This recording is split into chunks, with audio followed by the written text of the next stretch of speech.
Hey everyone, what's going on? It's been a little while since I posted a video up on YouTube, and I've just been really busy the last couple of weeks, but definitely think this video right here is going to be worth the wait. You could see we got these beautiful Citronella Tinctoria dart frogs, and this is actually a pair, a captive born and raised pair. You got one of them in the back there, and they're both hunting fruit flies right now. So hopefully this guy turns around. I don't want to disturb them too much. They're pretty jumpy. But dart frogs are a thing that we have kept in the past, or I should say they are animals that we've kept in the past. We've never kept adult tinks before though, and honestly, you probably won't get to appreciate it through this video, but the size of these guys is just ultra impressive. I would say they're both about the size of maybe a juvenile to a small adult-sized male red-eyed tree frog. And obviously, you know, them being that big and this colorful is pretty cool. It's something to see in person. Obviously, the colors, they don't show too great on video. But anyways, we got this pair because we're basically going to try to breed these guys. So I'm really looking forward to that. Anytime we branch out and we grab a new species, I get really excited. Let me see if I could open this without scaring this little dude too much. And I wish the other one in the back there would come out because it actually has more pattern to it. But this little dude here seems to not be shy whatsoever. And you can see the way they hunt. They just flick their little tongues out and they grab fruit flies. You might be thinking that fruit flies are pretty small for these guys, all things considered, but for whatever reason, whatever I've read, it said that they do better on fruit flies than, let's say, if you were to feed like a bigger size cricket. They definitely would be able to take pinhead crickets, and I put in 1/4-inch crickets the other day and they took those, but apparently they do better on fruit flies. So I think nutritionally fruit flies are probably a little bit better for them, if I remember that correctly from what I've read. I actually had tinks before. I had the Azurius, the ones that are all blue, but I never got them to this size. You know, when I was younger, I would often buy animals and then like resell them once I had them for a little bit.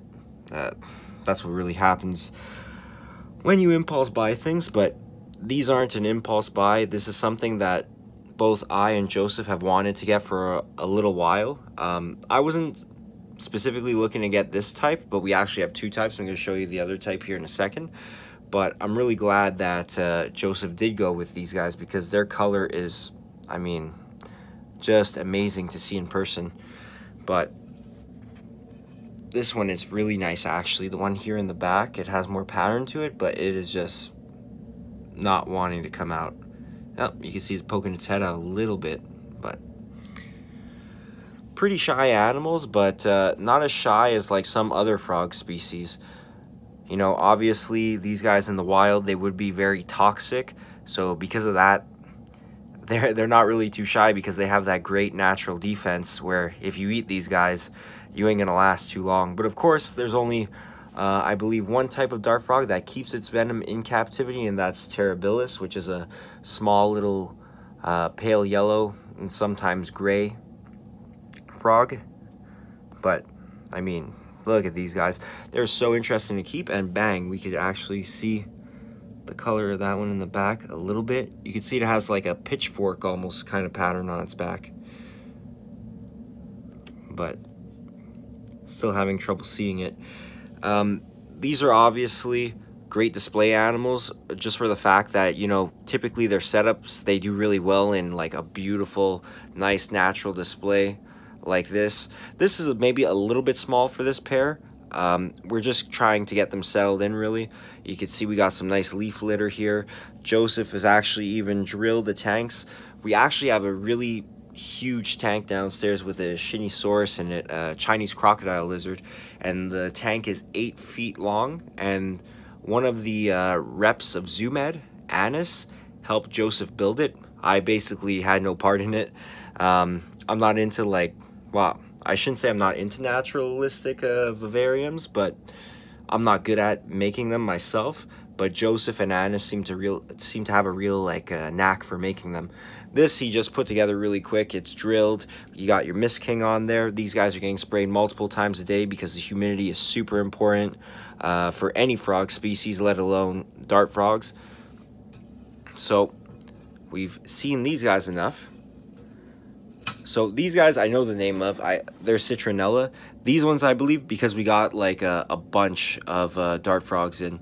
So these guys here, I'm not too sure what the name of them are. They're also a type of Tinctoria, so they'll get a similar size.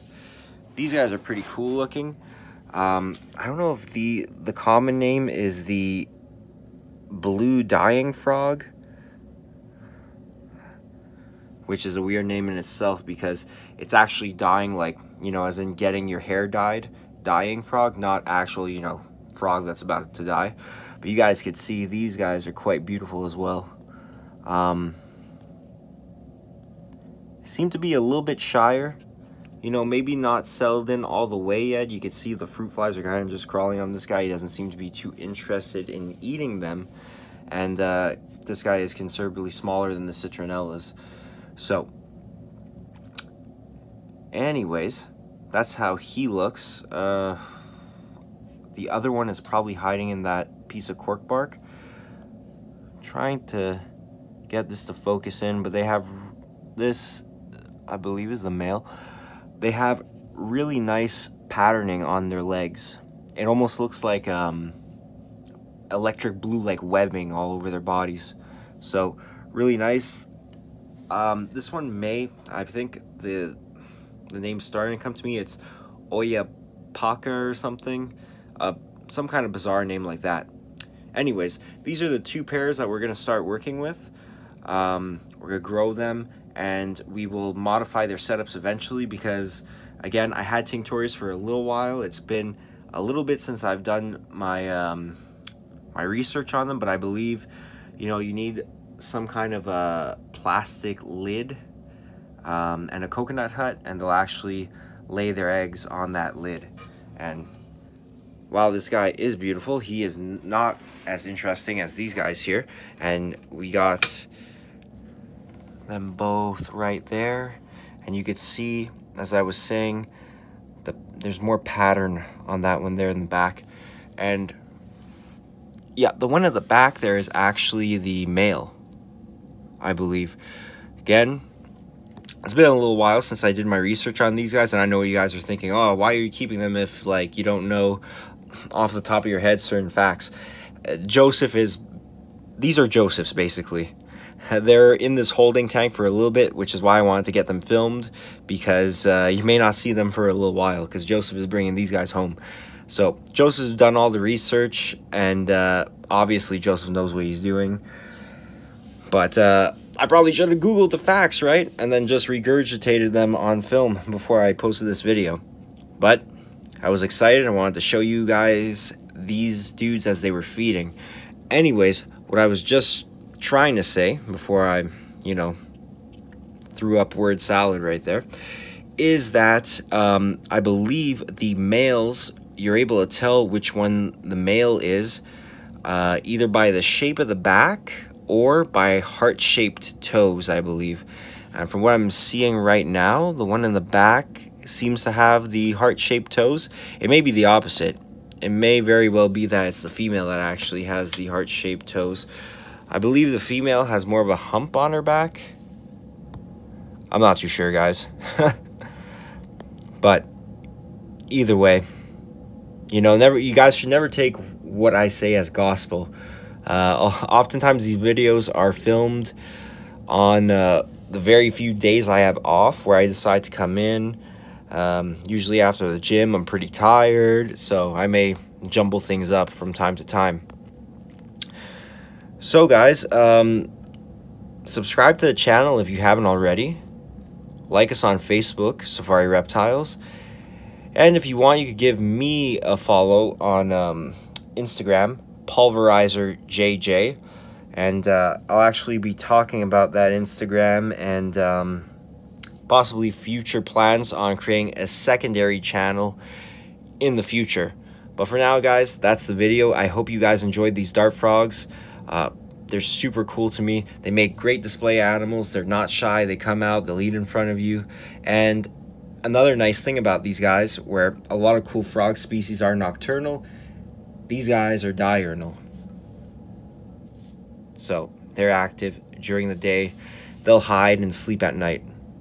So hope you guys enjoy the video. Man, I'm like actually questioning what I just said. But I believe so. I believe so. And if not, well, sorry. Anyways, take care, guys. See ya.